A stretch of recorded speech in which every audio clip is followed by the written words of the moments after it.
하나님 오늘 요셉을 배워보려고 합니다. 그 요셉을 통하여서 저희들의 인생이 다시 세워질 수 있도록 나아가야 주시옵소서.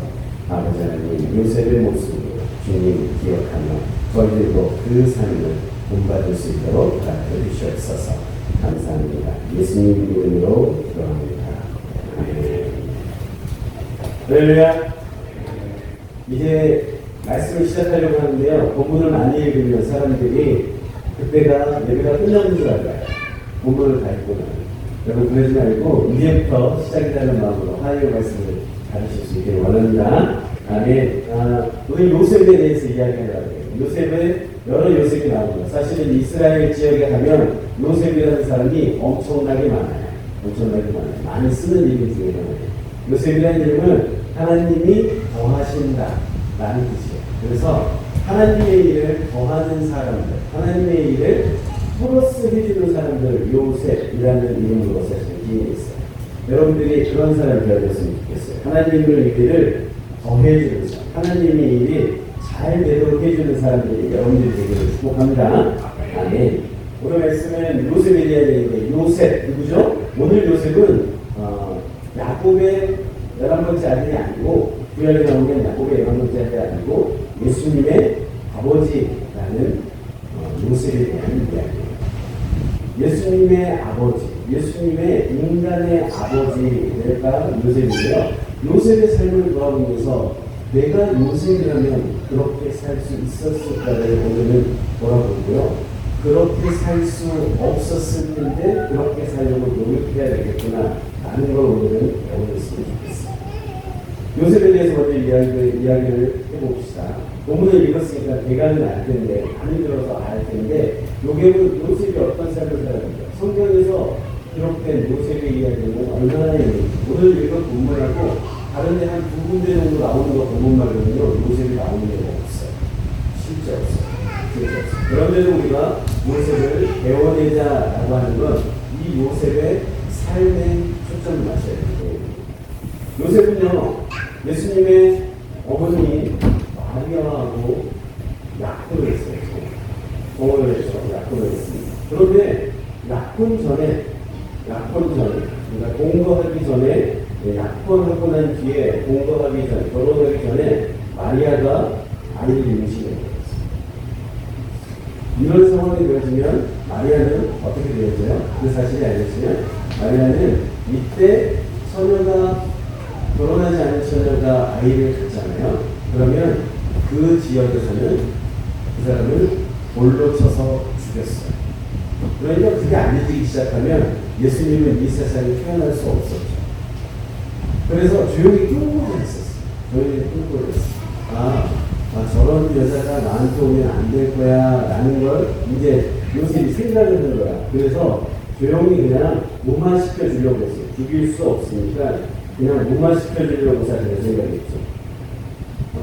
이 날의 모습이 약혼하고 1년 뒤까지 일단은 기다리는 거거든요. 그런데 그러지 못하고 1년 되기 전에 이미 아이를 임신했다라는 걸 알게 됐으니 끊어도 충분히 되는 이야기였어요. 그런데 그러지 못했죠. 정글적으로는 노래마다 죽는 풍습, 그것 때문에 조용히 끊고 다녔고요. 그런데 하나님이 꿈에 갑자기 요셉한테 나타났어요. 그래서 하나님의 성경으로 잉태한 것이니 만약에 이용하라고 하시죠. 이걸 어떻게 될지 모르겠지만 이 요셉은 그걸 받아들였습니다. 그리고 데려와서 공신하지 않고 예수를 낳았습니다.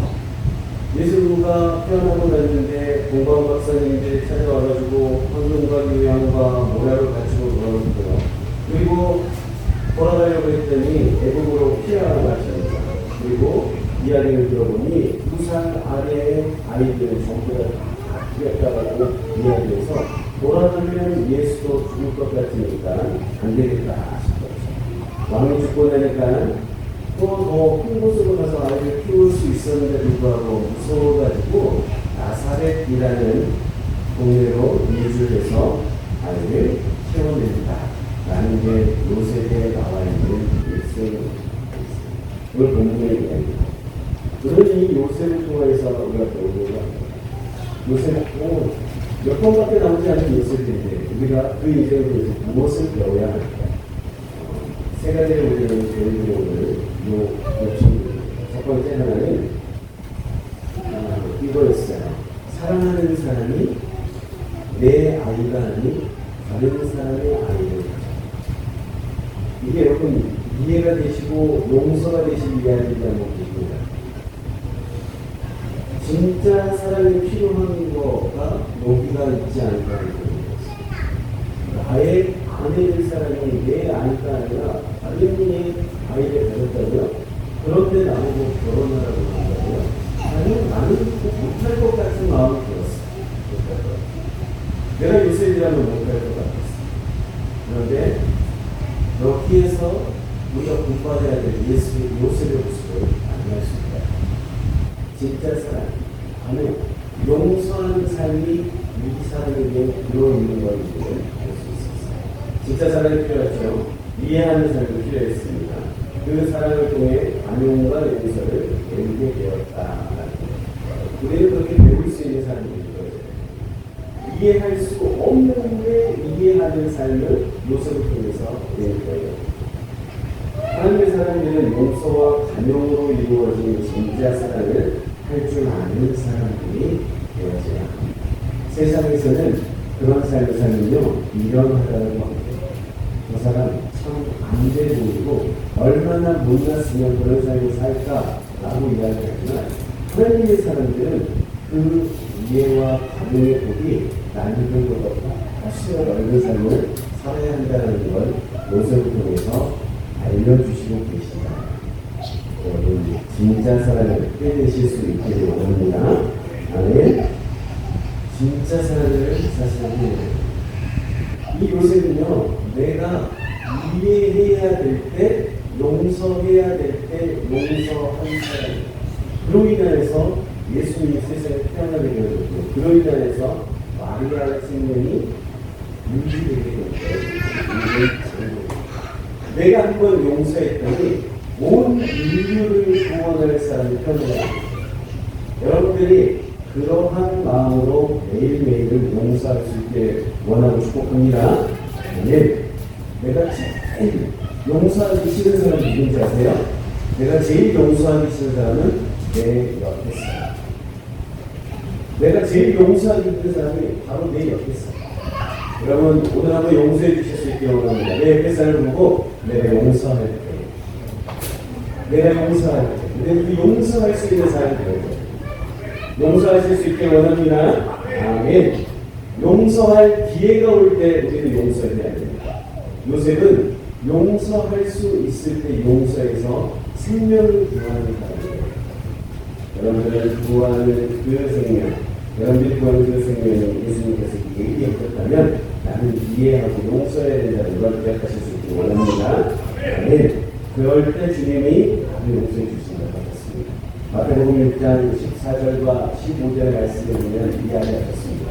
다시 한번 읽어볼까요? 시작. 너희가 사람의 잘못을 용서하면 너희 하늘 아버지께서도 너희 잘못을 용서하려니와 너희가 사람의 잘못을 용서하지 아니하면 너희 아버지께서도 너희 잘못을 용서하지 아니하시리라.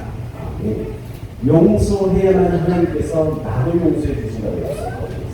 여러분, 용서하는 삶을 사실 수 있게 원합니다. 만약에 용서할 기회가 올 때 꼭 하는 우리를 배웠으면 좋겠어요. 그것이 주님이 나를 용서해 주시는 방법이라는 걸 기억했으면 좋겠습니다. 혹시 싸워보신 분 있죠? 싸우고 나서 꼭 해야 될 게 사실은 화해라고 하거든요. 화해라고 하거든요. 근데 그 화해 이전에 먼저 해야 될 게 우리는 용서예요. 그래서 그 용서를 해야지 화해가 되어지고요. 화해가 되어져야지 우리가 사랑할 수 있게 되어질 거예요. 여러분들이 용서하는 사람들 되실 수 있기를 원합니다. 네. 한 여인이 눈높이 언덕길을 향해 걷고 있었습니다. 자신이 버려진 아이였다는 사실을 알고 어머니에 대한 증오와 신분의 자아로 자살하려고 하는 겁니다. 언덕에 올라와서 아래를 보던 이 여인이 생각을 바꿉니다. 바꿨던 이유는요, 자신이 정확하게 걸어왔다라고 생각한 눈 위의 발자국이 위에 올라와서 딱 봤더니 삐뚤빼뚤 되는 거야. 나는 분명히 정해진 길을 걸어왔는데 나는 옳게 정확하게 걸어왔다고 생각하는데 내가 걸어온 길을 걸어갔더니 삐뚤빼뚤 배워서 돌아가는 거야. 우리의 인생을 우리는 그렇게 돌아볼 수 있어요. 이 여인이 그래서 또 새로운 삶을 살게 되었죠.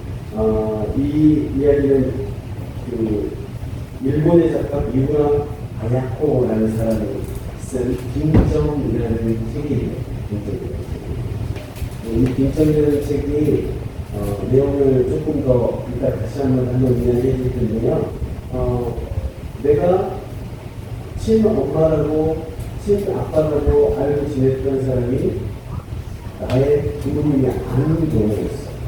그리고 나를 버렸다라는 거에 내가 화가 나서 내 인생을 막대로리게 살으려 했던 사람이 이야기였어.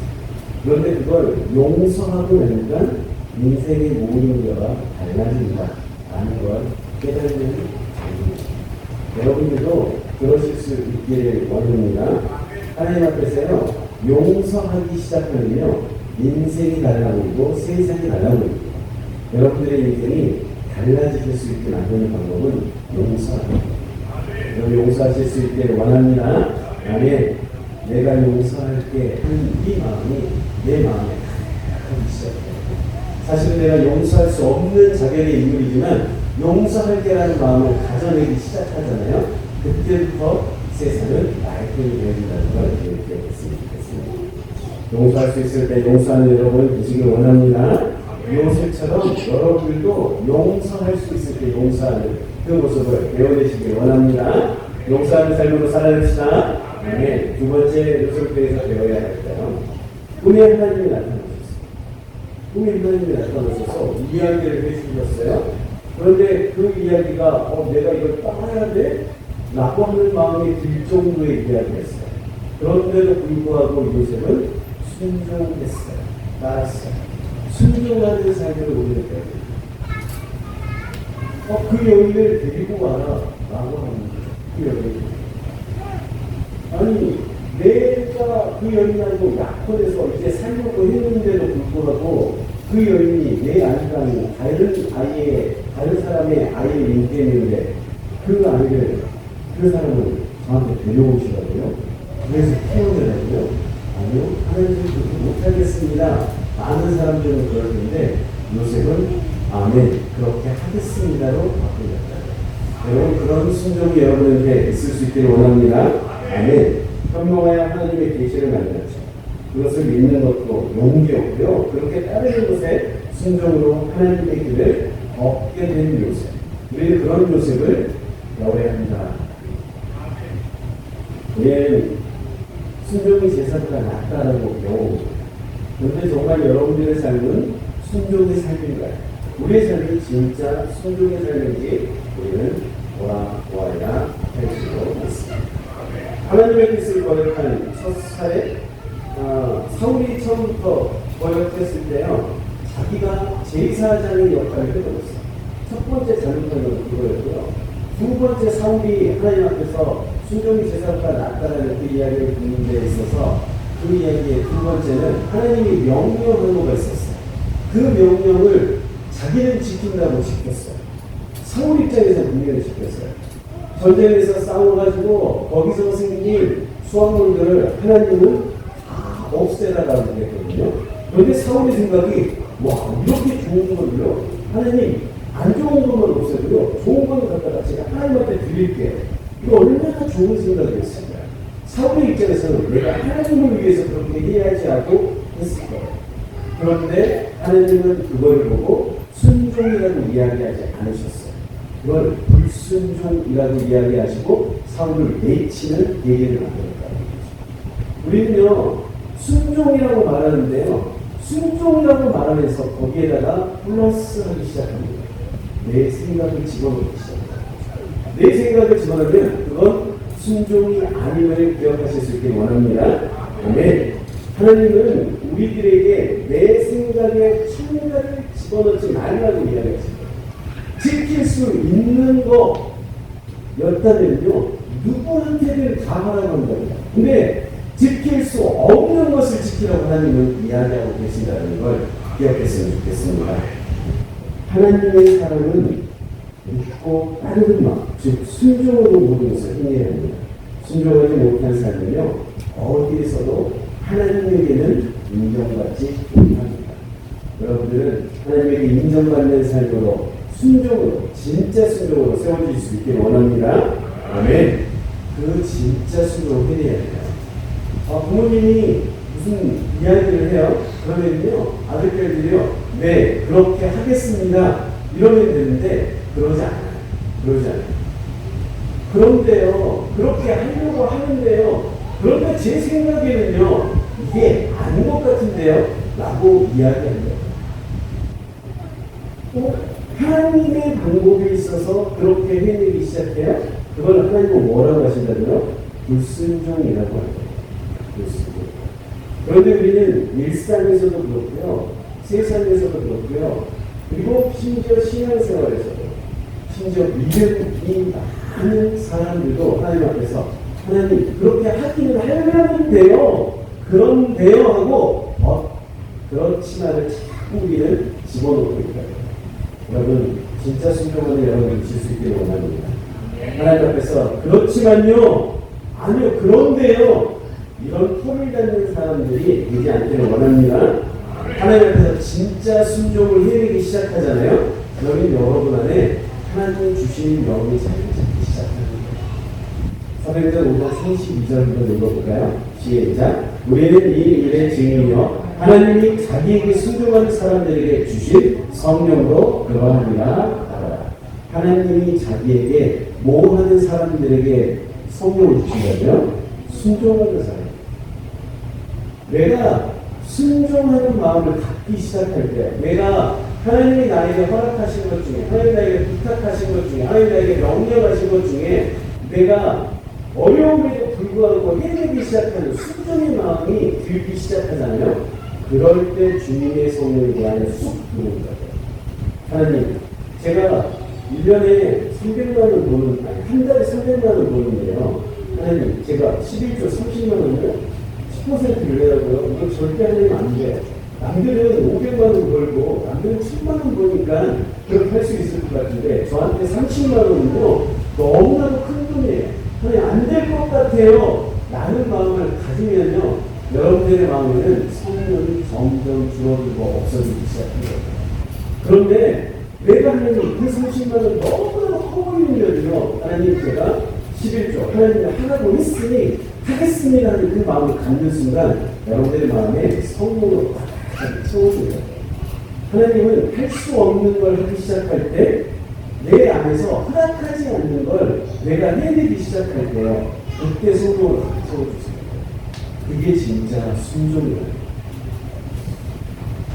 하나님은 나에게 말씀을 통해서, 큐티를 통해서 이런 음성을 주셨어요. 그런데 내가 그 음성에 나의 삶을 적용하다 보니까 내 생각이 들어가. 내 생각이 들어가고 나서 봤더니 하나님, 그거는 조금 하나님 양보해 주시면 좋겠어요 라는 마음이 드는 거예요. 그럴 때 그 양보하는 걸 잘했던 마음을 끄집어내서 내가 할 수 없는 데 해내기 시작하잖아요. 그럴 때 내가 하나님의 사랑으로 살고 있구나를 하나님 느끼게 해주십니다. 여러분 그러실 수 있기를 원합니다. 내가 인생을 살면서 있어서 순종이라는 걸 도대체 여러분들은 몇 번이나 해보셨습니다. 모든 게 다 불순종이었을 수 있다. 내가 50년, 내가 거의 100년 가까이 살아왔는데, 내가 10년, 20년, 30년, 아니 100년 가까이 살아왔는데도 불구하고 순종한다고 나는 생각했는데, 주님이 봤을 때는 나의 인생 전체가 불순종이었을 수 있다. 여러분, 요셉처럼 순종하셨을 때, 단 한 번 꿈에 나와서, 그 여인을 데려와라 라고 이야기했어요. 그래가지고 예수라고 이름 지어라라고 이야기했을 뿐인데, 그대로 따라 쓰게 되어요. 아니요, 세상 사람들이 하나님 저보고 미쳤다고 할 텐데요, 못났다고 할 텐데요, 그거를 이겨내고 한 번 명령한 그 명령에 순종하기 시작했더니 우리가 오늘 이렇게 요셉이 이야기하기 시작합니다. 요셉을 담기 시작해야 되니까 아들과 여러분, 진짜 순종하는 사람이 되기 원합니다. 믿고 따르는 삶, 순종하는 삶, 우리는 요소를 통해서 배워내실 수 있기를 원합니다. 아멘. 하나님에게 순종하는 사람들이 성령을 받는다고 했습니다.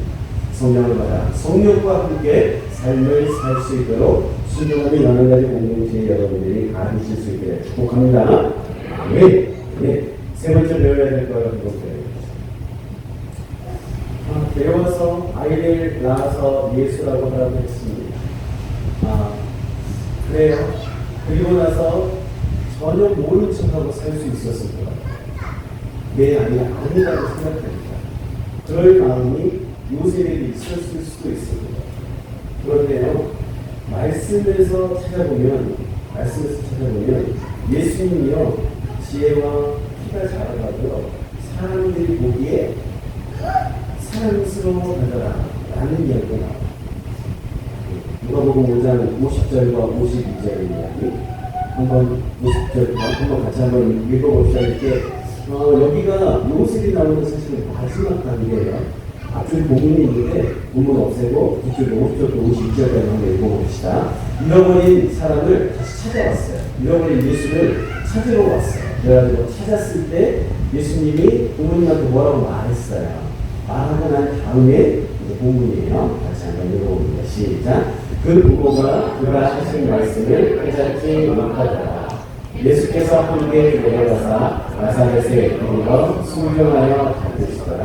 그 어머니는 이 모든 말을 마음에 두니라. 예수는 죄와 피가 자라며 하나님과 사람에게 더욱 사랑스러워 하시더라. 아멘. 몇 살이 됐죠? 12살까지, 최소 12살까지는 요셉이 예수님을 정말 잘 성조하고 잘 양육해 왔다라는 걸 여기서 사실 볼 수 있어요. 12살 찾을 때까지 이 친구를 얼마나 잘 키웠는지, 얼마나 잘 양육했는지, 예수님 얼마나 잘 양육했는지, 하나님이 보시기에도 사랑스러웠고요. 사람들에게도 사랑스러운 사람으로 자랐다고 평가가 말씀을 통해서 배우고 있습니다. 우리는 그러한 삶을 사실 살아요. 내 자식이 아닌 녀석을 키워야 한다고요. 하나님, 이거를요, 우리는 믿음의 단어로 다시 바꾸거든요. 너 헌신하면서 살아라. 이걸 다 내어놓고 그 아이를 위해서 살아라라고. 여러분, 헌신하는 삶을 하나님은 요소를 통해서 한다고 이야기하십니다. 여러분, 그러실 수 있기를 원합니다. 내가 그 녀석을 키웠더니, 그 녀석 옆에 있어주었더니, 이 녀석이 지혜가 자라고 피가 자라서 하나님의 사람에게 더욱 사랑스러운 모습으로 보여지더라. 그 역할들을 우리는 해야 해요.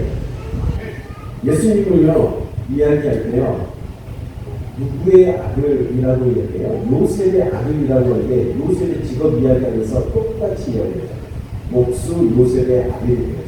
그래서 예수님의 직업도 목수라고 사실 이야기하는 거죠. 그대로 사실은 가르쳐 줌을 받았다라는 거예요. 우리도 헌신을 다해서 양육하는 사람입니다. 내가 헌신하는 삶을 내어놓기 시작할 때 주님은 그 결과물들이 보기에 사랑스럽게 만들어줘요. 여러분 기억하실 수 있습니다. 나에게 주신 선물들을 여러분들은 하나님 앞에서 멋있게 양육하고 멋있게 키워낼 수 있는 여러분들이 될 수 있기를 원합니다. 네. 아까 그 빈접이라는 소설에 대해서 이야기했어요. 내가 걸어온 길을 돌아봤더니 제대로 발자국이 찍혀있지 않더라. 그래서 내 인생은 다시 돌아본다라는 이야기를 했는데요. 빈접이라는 소설에서 엄마하고 이 딸과의 관계를 설명합니다. 엄마하고 아빠가 입양을 했어요. 딸아이를 입양을 했어요. 근데 자기 딸아이가 죽었어. 자기 딸아이가 죽었는데 그 딸아이를 죽였던 살인자의 딸을 데려다가 입양했다라고 알고 있었어요. 그래서 이 딸이 그 내용을 알고 나서 사실은 죽으러 갔거든요. 근데 죽으러 갔다가 어머니가 나를 왜 버렸는지, 친어머니가 왜 버렸는지 그것 때문에 다시 인생에 돌아가요. 그런데 이 빈점에서 그 입양을 가지고 키웠던 어머니가 이 딸을 살인자의 딸, 내 딸을 죽인 살인자의 딸이라고 생각하니까요. 일생을 행복하게 키우는 거예요. 그래서 끝내는 결혼하려는 사람에게까지 이 사람이 진짜 내 딸이 아니고요. 나의 원딸을 죽였던 아버지의 딸인데 입양해가지고 키워내고 있다라고 이야기를 해요. 그래서 틀린 얘기는 아니에요. 이론은 그런데 나중에 알고 봤더니 그 사람이 살인자의 딸이 아니고 다른 사람의 딸이었다. 다른 사람. 그것 때문에 엄마가 힘들어요. 가족 모두가 다 힘들어요. 우리나라에서는 뭐 드라마도 나왔고요. 책으로도 시간이 많이 되었어요. 그 사람이 사실은 책 쓰는 것들이 사실은 여러 갈등, 가정에 대한 것들을 써서 표들도 많이 있다고 해요. 어찌되었든요, 아이가 자살하려 했고 살인자의 딸이 아니었으면 다시 듣고 이 엄마가 후회하는 삶을 살게 되었죠.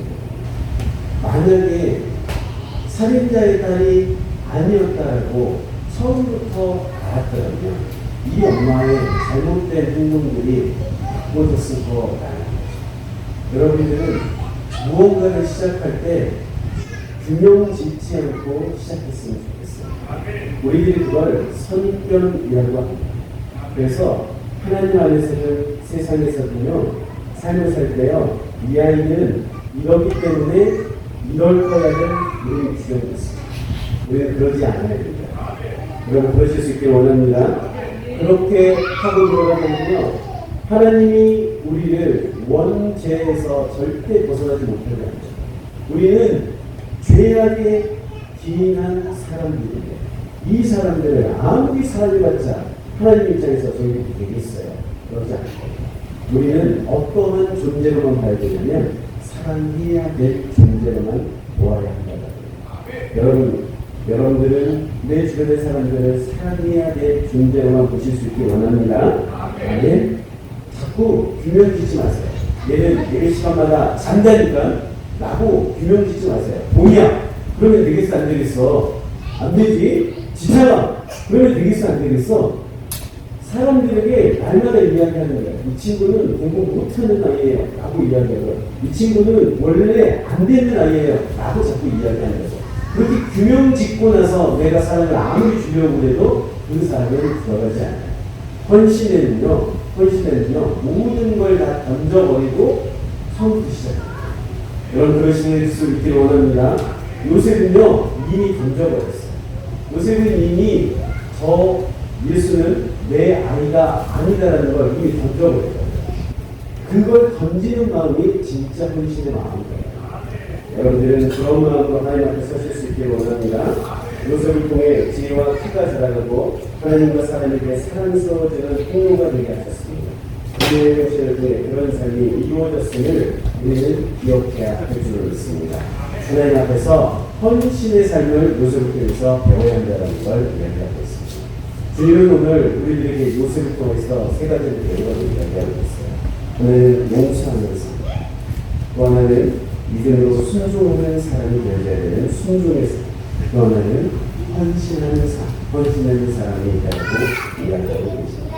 여러분들의 인생에서 요셉처럼만 살면 여러분들은 정말 예수님과 같은 사람이 되어질 수 있으리라고 봅니다. 여러분 그렇게 사실 수 있기를 원합니다. 네. 카톨릭에서는요 요셉을 기리는 절기를 따로 그래가지고 그때에 막 가는 거예요. 그리고 이 요셉을 기리는데 5월 1일 노동절 때도 이 요셉을 통해서 설교를 하기 시작하고요. 요셉을 통한 것들을 많이 만들어내기 시작했어요. 아빠의 진짜 모습을 찾을 수 있었고요. 이 아빠가 없었으면 예수님이 세상에 오지 않았다라는 걸 만들어내는 거예요. 여러분을 통해서 또 다른 예수를 만들어내는 여러분들이 바로 용서하는 삶, 여러분들이 순종하는 삶, 여러분들이 헌신하는 삶을 살아야 한다는 겁니다. 여러분 그러실 수 있기를 원합니다. 아멘. 한번 옆 사람에게 한번 이야기해 봅시다. 용서하자. 용서하자. 순종하자. 순종하자. 헌신하자. 헌신하자. 할렐루야. 아멘. 내가 요셉이라면 사실은 할 수 없었던 행동들을 우리로 보여드립니다. 하나님 앞에서 여러분들은 정말로 내 옆사람에게 용서할 수 있는 사람이 되었으면 좋겠습니다. 또 내 옆사람에게 순종할 수 있는 사람이 되어졌으면 좋겠습니다. 또 내 옆사람에게 헌신할 수 있는 사람들이 되어졌으면 좋겠습니다. 그러시기 원합니다. 아멘. 그리고 더 나아가서 하나님 앞에서 그 용서의 삶, 그 순종의 삶, 그 헌신의 삶을 사는 사람으로 세워주실 수 있기를 축복하고 축복합니다. 여러분의 공동체 모든 분들이 용서하고 순종하고 헌신하는 분으로 세워주시기를 축복하고 축복합니다. 아멘. 기도하겠습니다. 사랑하는 하나님, 너무 감사합니다. 내가 요셉이라면 할 수 없었던 용서, 내가 요셉이라면 순종할 수 없었던 구원입니다. 내가 요셉이라면 그렇게 헌신할 수 없었을 텐데 하나님, 주님 우리에게 배우라고 이야기하고 다시 요셉처럼 살라고 이야기하십니다. 주님, 제가 제 주변의 사람들을 용서할 수 있도록 허락하여 주시옵소서. 주님, 제가 하나님께서 주시는 음성에 따라 순종할 수 있도록 허락하여 주시옵소서. 주님, 또한 저희가 헌신할 수 없는 환경 속에서 내어놓고 봉사하며 헌신하는 살신 성령의 사람으로 세워질 수 있도록 허락하여 주시옵소서. 요셉과 같은 삶 사는 하나님의 공동체 모든 사람들을 위해서 주님의 승용으로 일하게 허락하여 주시옵소서. 감사합니다. 동행하여 주시옵소서. 예수님 이름으로 기도합니다.